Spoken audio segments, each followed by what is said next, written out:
Bismillahirrahmanirrahim. Qala rabbi shrah li sadri wa yassir li amri wahlul 'uqdatam min lisani yafqahu qawli. Allahumma iftah 'alaina hikmataka wa anshur 'alaina min khazain rahmatika ya arhamar rahimin. Rabbi yassir wa la tu'aththir, rabbi tammim bil khair. Allahumma salli 'ala sayyidina Muhammad. Assalamualaikum warahmatullahi wabarakatuh kepada semua sahabat-sahabat saya, media sosial saya yang dirahmati Allah SWT dan disayangi oleh Allah Taala. Kita nakkan dua perkara daripada Allah Ta'ala, iaitu yang pertama sekali iaitu mukarabatullah dan juga sakinah, kasih sayang daripada Allah Ta'ala. Allah grip hati kita dan Allah cinta sama kita dan Nabi cinta sama kita. Okey, hari ini saya nak membicarakan perihal iaitu di antara ciri-ciri yang perlu ada pada kita bila mana kita nak jadikan seseorang tu anak angkat kita ataupun kita nak ambil anak angkat. Saya tahu ada yang kahwin hampir 10 ataupun 15 tahun, ada yang 20 tahun kahwin tapi tidak dikurniakan cahaya mata. Tapi bagaimana kaedah dia dan bagaimana ciri-ciri yang perlu ada pada kita bila mana kita nak berkomitmen, kita nak ambil anak angkat tadi. Okey. Kalau kita tengok balik dalam sirah, iaitu Rasulullah sallallahu alaihi wasallam mempunyai anak angkat yang bernama Zaid bin Harithah radhiyallahu an. Okey, Zaid bin Harithah ni adalah salah seorang daripada kanak-kanak yang pada ketika itu usia dia 8 tahun. Dalam kitab sirah tu beritahu bila mana asalnya Zaid bin Harithah ni diculik oleh puak-puak kafir Quraisy ni dan dijual di pasar Ukas. Pada ketika itu pasar Ukas di Mekah.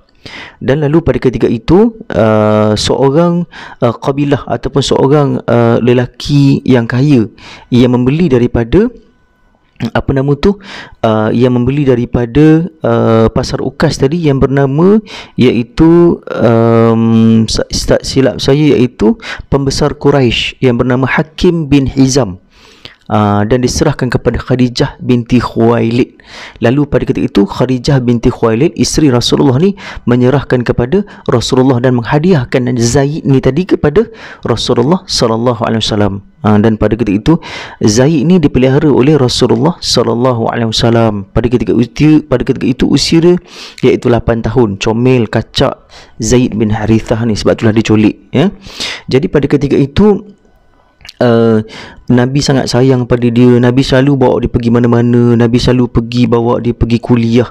Nabi selalu bawa dia pergi jalan-jalan kat pasar, pergi orang kata naik kuda, naik unta dan sebagainya. Nabi belikan hadiah kepada dia. Nabi sangat sayang kepada dia.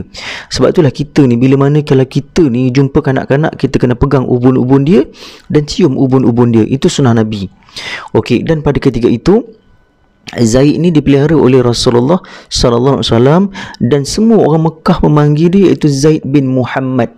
Kalau kita tengok balik dalam surah Al-Ahzab ada cerita tentang bab Zaid bin Harithah. Zaid ni sangat istimewa, sangat soleh ketika bila mana dijaga oleh baginda Sayyidina Rasulullah sallallahu alaihi wasallam. Dan pada ketika itu Zaid ni orang Mekah panggil Zaid bin Muhammad. Lalu turunlah iaitu dalam surah Al-Ahzab pada ketika itu ayat 5. Tidak membenarkan, iaitu turun malaikat memberitahu kepada Nabi ya Rasulullah kalau boleh bin ataupun letakkan nama ayah dia yang sebenarnya, bukan Zaid bin Muhammad tapi Zaid bin Harithah. Dan pada ketika itu kedua ibu bapa Zaid ni puas dah mencari Zaid ni sehingga diketemukan Zaid ni kepada Rasulullah. Barulah ditahu yang selama ini anak dia yang diculik tadi dijaga oleh Rasulullah dan pernah dijual di pasar Ukas. Dan pada ketika itu Rasulullah ni bertanya kepada Zaid, "Wahai Zaid, aku nak pulangkan kamu kepada ayah dan ibu kamu, kamu nak tak?" Lalu pada ketika itu Zaid kata, "Aku tak nak." Zaid ni ambil keputusan untuk menetap bersama dengan baginda Sayyidina Rasulullah sallallahu alaihi wasallam. Dan pada ketika itu duduklah Zaid bersama dengan baginda Sayyidina Rasulullah sallallahu alaihi wasallam. Okey, di antara beberapa ciri yang ada pada kita yang perlu kita ambil anak angkat ni, yang pertama sekali iaitu mestilah kita ni orang Islam. Yang pertama sekali, okey, anak yang terbuang tidak boleh dipelihara oleh orang kafir kecuali anak itu disahkan kafir. Contohnya apabila diketahui dengan apa cara sekalipun bahawa ibu bapa anak tersebut dengan orang kafir, ketika itu orang kafir bolehlah memeliharanya. Dengan syarat kita ni hendaklah orang Islam dan anak tadi pun Islam. Kalau sekiranya anak tadi bukan beragama Islam, hendaklah kita kena ketahui identiti dia. Tapi kalau dia ni bukan orang Islam, kita kena serahkan pada orang yang bukan Islam. Tapi boleh kalau kita nak Islamkan dia, nak jaga kebajikan dia, tidak menjadi masalah. Okey, yang kedua pula adalah adil. Anak yang terbuang tidak boleh dipelihara oleh orang yang dikenali fasik. Jadi kita ni tak bolehlah fasik. Maksudnya kita kena adil. Adil dari segi kita kena jaga solat, kena berpuasa, kena bayar zakat, kena soleh. Maksudnya adil tadi dari segi sudut hukum fiqh. Yang ketiga pula iaitu cerdik dan matang, iaitu al-rushd. Jika anak tersebut dipelihara oleh orang yang kurang matang seperti belum baligh, anak itu hendaklah diambil daripadanya. Begitulah juga jika seorang yang bodoh al-safih sehingga dihalang daripada menguruskan hartanya sekalipun sebelumnya dia merupakan seseorang yang cerdik dan pintar. Oleh kerana itu maka anak tersebut pun tidak dibenarkan tinggal bersama-samanya. Jadi hendaklah kita ni orang yang cerdik. Kita tidak bodoh, kita tidak tuli, kita tidak buta, kita faham, kita matang.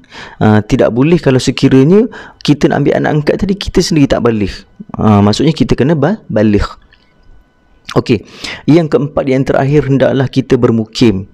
Jika orang yang mengambil anak itu ingin bermusafir bersama-samanya ke suatu tempat tertentu, anak itu hendaklah diambil daripadanya. Ini kerana anak tersebut tidak selamat daripada orang luar. Maksudnya hendaklah kita ni bermukim di sesuatu tempat tersebut. Contoh, kalau kita nak ambil anak angkat, kita hendaklah anak angkat tadi kita ambil orang dia daripada Pahang juga.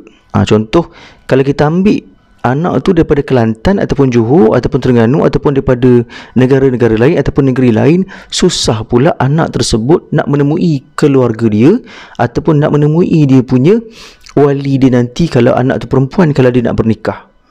Kita memudaratkan pula dia. Boleh kalau kita nak ambil anak daripada luar, macam contoh daripada luar negara ataupun daripada Kelantan, Terengganu dan sebagainya. Tapi hendaklah kita dari segi syarat, hendaklah kita bermukim di situ dan hendaklah anak angkat tadi bermukim di situ juga. Itu syarat dia dari segi fiqh Imam Asy-Syafi'i, sebab supaya tidak menyusahkan anak tadi untuk mencari balik kembali keluarga asal dia. Okey, saya tahu ramai kat sini yang ada adik angkat, yang ada kata suami angkat, yang ada isteri angkat, yang ada macam-macam angkat. Kalau boleh kita tengok balik apa tujuan kita untuk mengambil anak angkat, dan apa tujuan kita untuk mengambil adik angkat, dan apa tujuan kita untuk menjadikan seseorang itu iaitu anak angkat kita. Apakah tujuan kita? Adakah untuk kita membulut harta dia? Itu jatuh pada haram dan tidak dibenarkan dari segi Islam. Contohlah, kalau kita nak ambil angkat, hendaklah anak angkat tu daripada bayi, bukan sudah besar. Maksudnya bukan dah besar baru nak ambil anak angkat.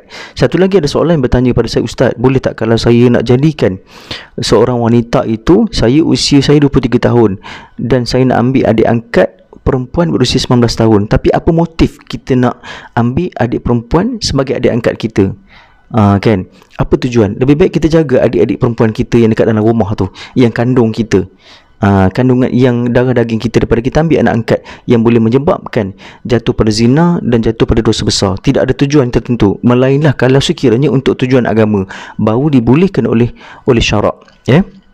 Jadi insya-Allah, jadi saya rasa sekadar itu saja untuk vlog saya ataupun untuk tazkirah saya pada hari ini, iaitu berkaitan dengan bagaimana untuk kita ambil anak angkat.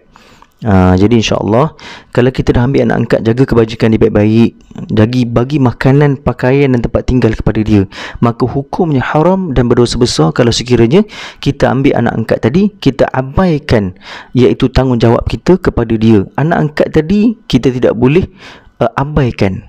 Ya. Jadi insya-Allah saya rasa sekadar itu saja. Wabillahi taufiq wal hidayah. Wassalamualaikum warahmatullahi wabarakatuh.